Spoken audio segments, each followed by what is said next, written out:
the climate crisis represents an existential threat to who we are as a species. Please listen to emergency personnel.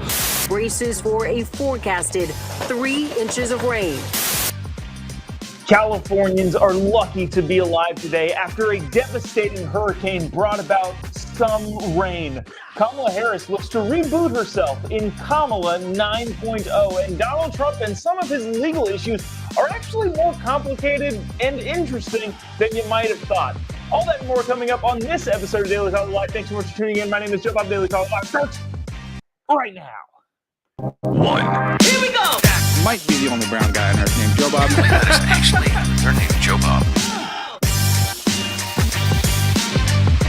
Live from the dingy bunker that is completely cut off from the outside world except for you fine folks. My name is Jobob. This is Daily Caller Live. Thanks so much for tuning in. On today, it is Monday, August 21st, the year of our Lord 2023. Hope you're having a great day. I, unfortunately, live in Southern California, and we have just been devastated by Hurricane Hillary. Yesterday, I walked around the backyard, and unfortunately, I didn't put my rain shoes on. I was wearing my regular shoes, and they got a little bit wet. It's been tough, but I think Californians can rebuild. But that's where we're going to start today. Also, we're going to talk about some Trump stuff. We're going to talk about some Kamala stuff, a really interesting article in Politico about Kamala Harris trying to reboot her image as if she can. But I want to get to this first. Boy who cried emergency. No doubt you've heard over the weekend that California was hit with a hurricane. I live in Southern California, pretty much directly in the path of Hurricane Hillary, which is so ironically named. But I don't know if you've known this about the media or the state of California or the governor specifically of California. They tend to overstate things. This is a video press release issued by the governor of California, Gavin Newsom, who is running for president, going to seek the Democratic nomination after Joe Biden announces that he will not run and challenge Kamala Harris, who we'll talk about in just a few minutes, for the Democratic nomination. Governor of California is saying why he is instituting an emergency. Now, we'll get to thoughts on the preemptive emergency and why I think this is a testing ground for such a strategy to be implemented. But listen to this. So much irony, so actually fascinating. It's like 40 seconds. Watch Gruesome Newsom from California. Check it out. So today I signed an emergency declaration, a proclamation in preparation of the storms that are already coming in tonight, and of course will be here in force on Sunday and Monday. This tropical storm Hillary. We have 7,500 now personnel dedicated in Southern California, close to 4,000 CHP, 2,000 Caltrans workers, mutual aid, all across the region, making sure that people are safe and making sure people are vigilant. Please listen to emergency personnel, local officials. Take seriously debris flows and floods, flash floods, lightning, possibility of tornadoes. Stay safe, and as always, take advantage of the resource, calalerts.org. So, a couple things that were funny there.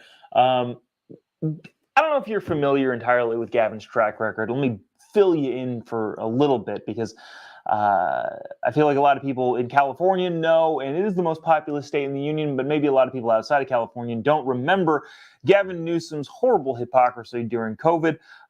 Remember when COVID was just a total and utter emergency? None of Gavin's wineries/restaurants were ever in any of the areas that were forced to shut down and therefore allowed to stay open. He was also caught maskless dining at one of the most expensive restaurants in the world while also telling other people, you need to listen to the emergency orders. And also at, was it the Super Bowl he was at, where he was pictured maskless with Magic Johnson and Eric Garcetti also being there.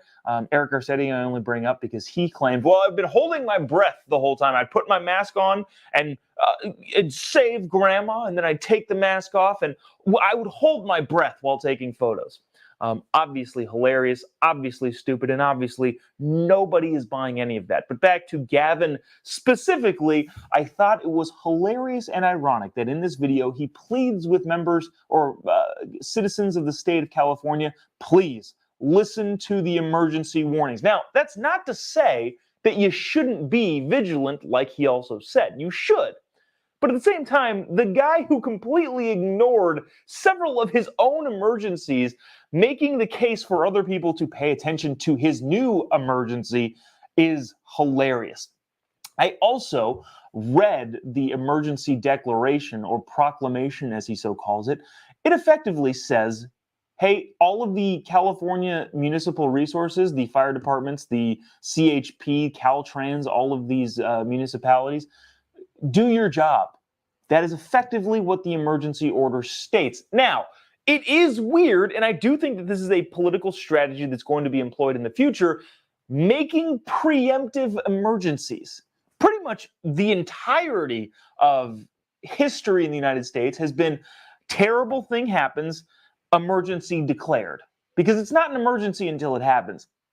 However, in this particular instance, Gavin, a couple days before the quote-unquote hurricane hit, he makes it an emergency, which I think is laying the groundwork to have the federal government issue other preemptive emergencies. I don't know if this seems super out of the question, but it's not to me. I can see the federal government, the Biden administration, saying, well, we have to get ahead of the climate emergency, and therefore we're issuing a national emergency to fight climate change.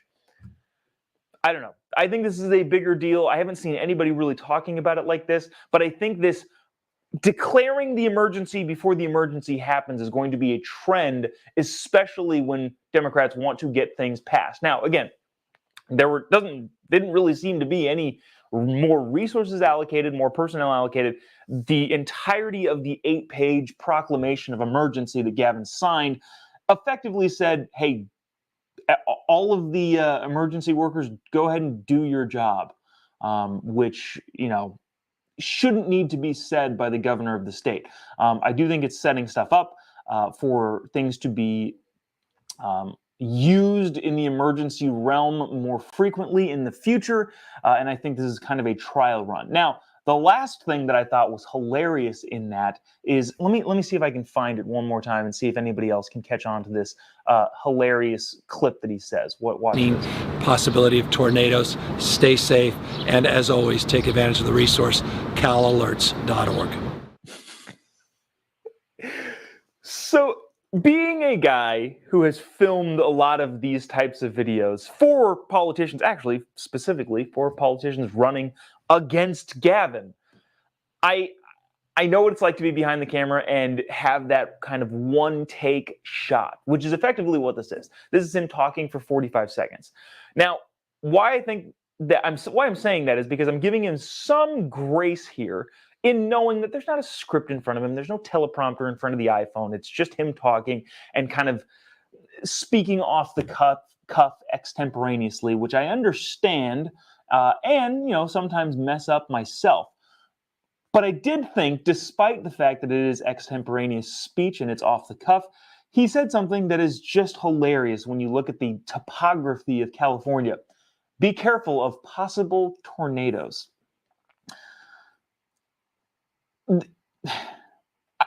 If you're familiar with the terrain of California, and Southern California specifically, there is zero possibility of tornadoes. If a tornado hits California, something has gone disastrously wrong. Like, to the point where the warnings that he's issuing have no bearing on reality. If a tornado hits the mountainous, hilly, not flat land of California, yeah, we have bigger problems than who's running the state into the ground.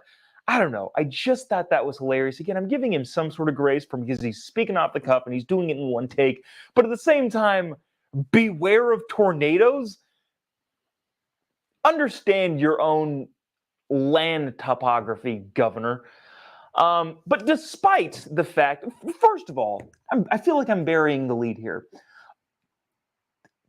there was no significant tornado damage, or sorry, hurricane damage.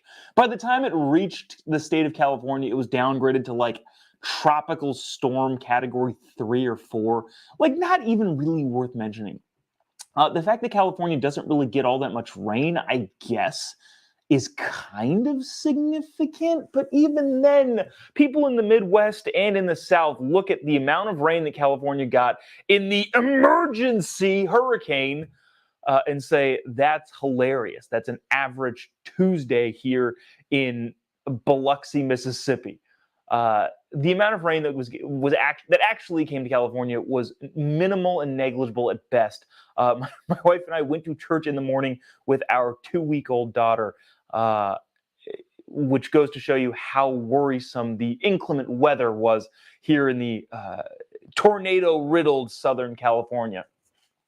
But that didn't stop the news media from covering it in what I thought was one of the most hilarious clips on news. Now, there's a lot of build-up to this, but I think the last line of this news clip that I'm about to show you is worth watching in its entirety because it is freaking hilarious.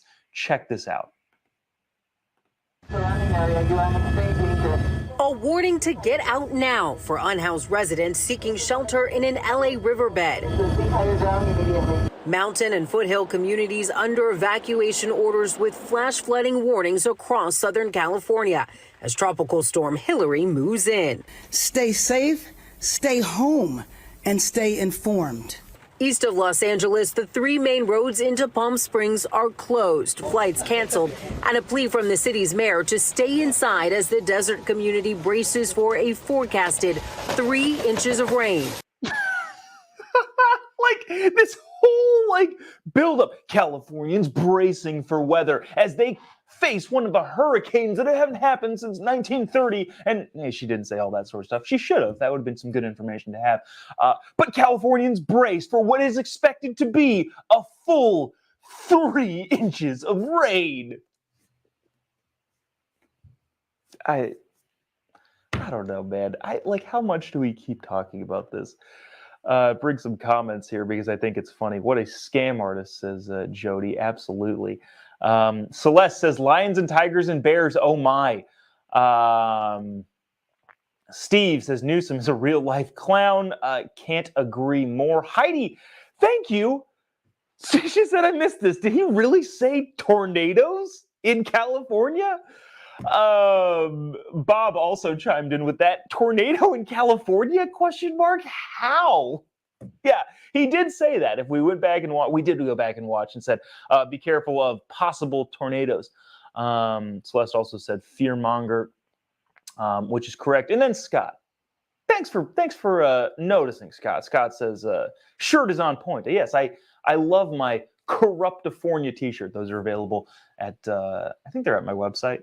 At least they're on my Instagram. It doesn't matter. You can, if you really want one, send me a message. I'll send you a link to get the Corruptifornia t-shirt. Gavin Newsom again, crying, the boy who cried emergency. I don't know. I want to listen to that last part one more time. Or to stay inside as the desert community braces for a forecasted 3 inches of rain. Goodness. How will they get through their 3 full inches of rain? Again, a lot of people in the Midwest, as well as the South, really everywhere else in the country except Southern California, says 3 inches of rain and you guys are packing sandbags? What the hell is wrong with you? But that is what it is, and I guess, I don't know. I was telling my wife yesterday, it's honestly kind of depressing because Gavin declares an emergency order. And then yesterday, I went to the gym in the afternoon and I got there and I walked up to the doors and there was a sign on the gym that said, due to the hurricane weather, we will be closing at 1 p.m. today. And I could not have rolled my eyes in the back of my head further. One, because it was just raining. That's it. Where in the part of the state that I live, there was nothing. There was no flooding. It was just rain. And two, because that said to me, oh crap, people didn't learn from the whole COVID thing. the emergency orders that shut down the entire country and put us into a place where we shouldn't have been and didn't need to go. Nobody apparently learned from that, as they are closing gym facilities earlier in the day because of the terrible weather that we might possibly get. Again, I don't need to repeat it, but at what point can you preemptively declare an emergency for something that might happen? There might be an earthquake. We should declare an emergency. Nonsense. Speaking of other Californians, I want to get to this. This is entirely a change of topic, but I guess not really, because Gavin Newsom and Kamala Harris are running for president against each other. I guess people supposedly don't know that yet, but it seems ridiculous to me that it isn't obvious that Kamala Harris and Gavin Newsom are both vying for the Democratic Party nomination. This is interesting because I can't pull up the email that I had on here.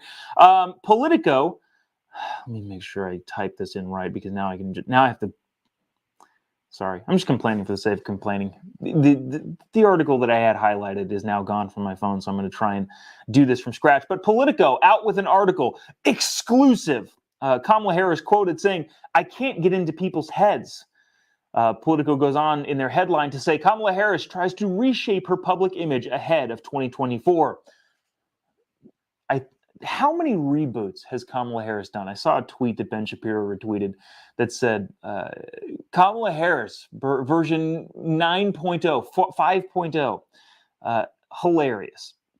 But I thought this was even funnier.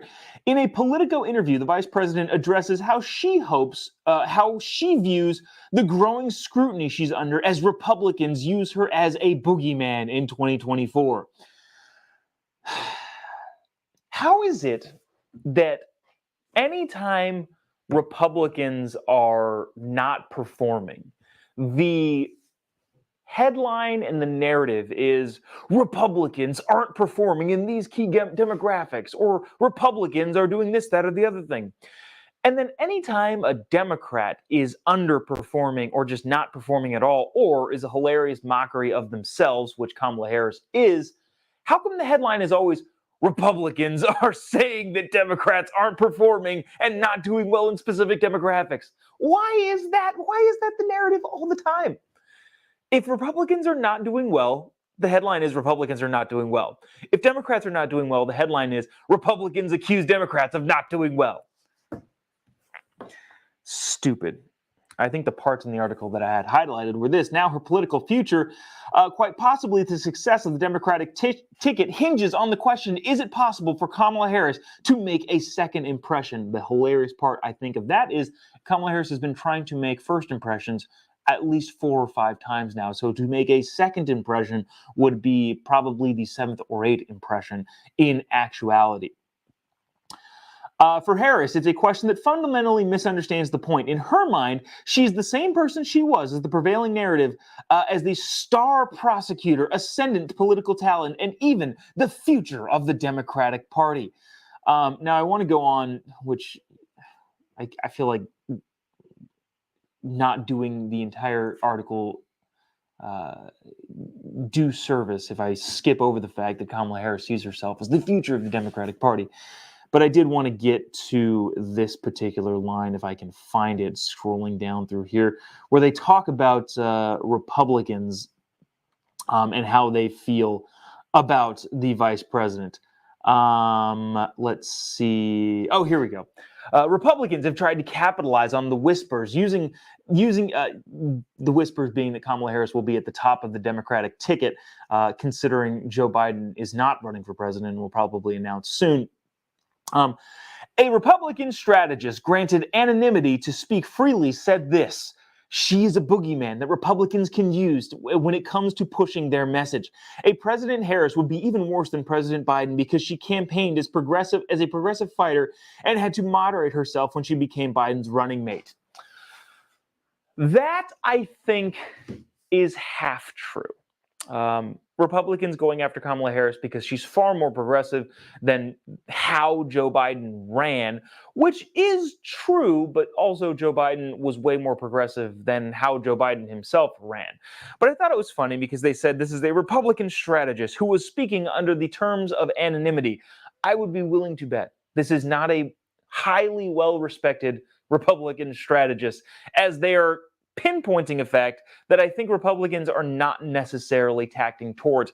What I mean to say is Republicans are using Kamala Harris as a punching bag, but not because of her policy. They're using her as a punching bag because no one wants to no one wants her to be the president, because she is in fact an idiot. To prove so, Wow, I almost just lied to you right there. I did not compile this. I found, and I'm bringing to you, a supercut of Kamala Harris's greatest hits. Now, this is missing some of her best moments in the limelight of Joe Biden forgetting things and Kamala Harris making things up. This is some of the best of Kamala Harris. And so when the quote-unquote Republican strategist says, we're going to go after her policies, nah, I think the majority of Republicans are going to go after Kamala Harris by saying, look, nice enough person probably, but she is in fact an idiot, as exemplified here. It is time for us to do what we have been doing, and that time is every day. We must together work together to see where we are headed, where we are going, and our vision for where we should be. Because we have the ability to see what can be, unburdened by what has been, and then to make the possible actually happen. To see what is possible, to see what can be, unburdened by what has been, to reject the notion that the way things have always been has to be the way things will continue to be. I have a motto. I eat and drink no for breakfast. I eat no for breakfast. I eat no for breakfast. There is no vaccine for racism. The climate crisis represents an existential threat to who we are as a species. Talking about the significance of the passage of time, right? The significance of the passage of time. So when you think about it, there is great significance to the passage of time. Because the reality is that the life of a black person in America has never been treated as fully human. We have supposed leaders who are pushing science fiction instead of science fact. This virus, it has no eyes, and yet it knows exactly how we see each other and how we treat each other. You guys are gonna see. You're gonna literally see the craters on the moon with your own eyes. Oh my goodness. With your own eyes, I'm telling you, it is gonna be unbelievable. A friend in need is a friend indeed. And when folks vote, they order what they want, and in this case, they got what they asked. Some of those were great. I hadn't watched that beforehand. I just kind of went on the authority of Twitter saying that it was great. But I like, obviously, the kind of her, like Gavin, speaking extemporaneously, making things up and kind of working her way into a circle and trying to get back where she started. The passage of time and the significance of the passage of time is significance because time passes. That whole thing. But I thought the most interesting part in that was there were speeches. There were telepromptered written speeches. Like I think there was one at the DNC where they accepted the nomination for president and vice president, where she was reading and said, "There is no vaccine for racism," which somebody wrote that and thought that that was good. Yeah. Among several other things she said in speeches there that I wasn't really expecting, but hilarious. Kamala Harris set for a 9th reboot as she tries to rebuild her image. Remember, Kamala Harris is extraordinarily unpopular in her own party. If you recall, I remind people often on this show, Kamala Harris did not even make it to Iowa in the presidential race in which she ran in 2020. In other words, she didn't even make it to the first contest. She was so unpopular and had such a low, she was polling so low that she didn't even make it to the first contest in Iowa. Joe Biden finished 4th, I think, in that. if I remember correctly. He was like way down there in Iowa. I think it was like Elizabeth Warren who looked like she was, I don't remember. Bottom line, Kamala Harris didn't even make it there. And Joe Biden somehow revitalized his campaign in South Carolina. Shoot. Yeah, we're going to get to this. Maybe we'll get to that tomorrow. We started a little bit late, so maybe we'll get to this Trump stuff tomorrow because I want to do it justice. Maybe we'll read some of these comments because I think they're kind of funny. Jim on YouTube says, KH moments, laughing, hilarious. Janice, you're gonna start a fight here. I don't know what you know if you're asking for. Janice says, whose everyone's opinion will be on the Republican ticket? Now, are you asking if I should guess, or are you asking who I want? If I were to make a guess, and it's probably as much as if I were to make a guess, it's probably going to be Donald Trump on the Republican ticket, unless something goes terribly wrong, but I can't see a scenario in which it does. That's who my guess would be. Who I want to be, I don't know. Honestly, I don't really care. I'll just carry the banner of policy and good ideas. I could care less who specifically is on there. And this is also an interesting comment here regarding Kamala Harris that I thought is interesting and says more than the comment says. Jeannie says, if Kamala is the future of the Democratic Party, shake my head, they are really doomed. Which, maybe that's a good thing for Republicans and the Republic as a whole, but Republicans specifically. If Kamala Harris is the Democratic nominee for President of the United States, she will lose 48 states.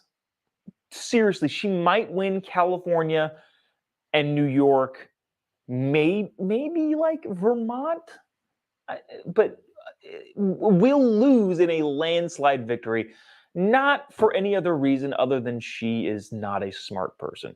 Diversity hire is what a lot of people call her in the Biden administration, as is evidenced by her not smartness, which sounded not smart in and of itself coming out of my mouth. But anyways, that is an interesting kind of angle. A lot of people, yes, using Kamala Harris as the boogeyman, but considering it's going to be her and Gavin Newsom vying for the Democratic nomination for president, I would rather her be the nominee than Gavin. Policy-wise, they're probably not all that much different, but Kamala Harris is so much worse than Gavin is when it comes to spinning things favorably in her direction. But that's that. So that'll do it for us today. Appreciate you sticking around. Thank you, those of you who are in the comments section, sending your prayers and well wishes for us to make it through this disastrous storm that has befallen Southern California. We're lucky to be alive. I'll be telling you, we are lucky to still be here, given the almost 3 inches of forecasted rain and some wind, but also it is super still outside. Maybe we're in the eye of the storm. Who knows? And we're about to get hit with unspeakable torrential downpour, but also probably not. But that'll do it for us today. Appreciate you sticking around, tuning in. If you haven't already, give me a follow on any of your social media platforms. Just type in Jobob. You'll be able to find me pretty much anywhere. Tickets are going fast for the comedy show tour. There's only 3 cities that are up for sale right now. That is Fallbrook, California, northern San Diego County area, Van Buren, Arkansas, which Fort Smith area, Van Buren, Fort Smith, and Tulsa, Oklahoma. Those 3 are for sale. Tickets, if you live in those areas, go snag those before they are gone. They're actually selling way faster than I thought it was. Maybe there's an appetite for some sort of humor and levity in this dismal news cycle. But you can find those at jobob.me and any of the social media platforms, just Jobob. You'll find me pretty much anywhere. Appreciate you sticking around, tuning in. We'll see you same time, same place tomorrow, barring the baby puking on me like she did this morning. We'll see you tomorrow, same time, same place. God bless America.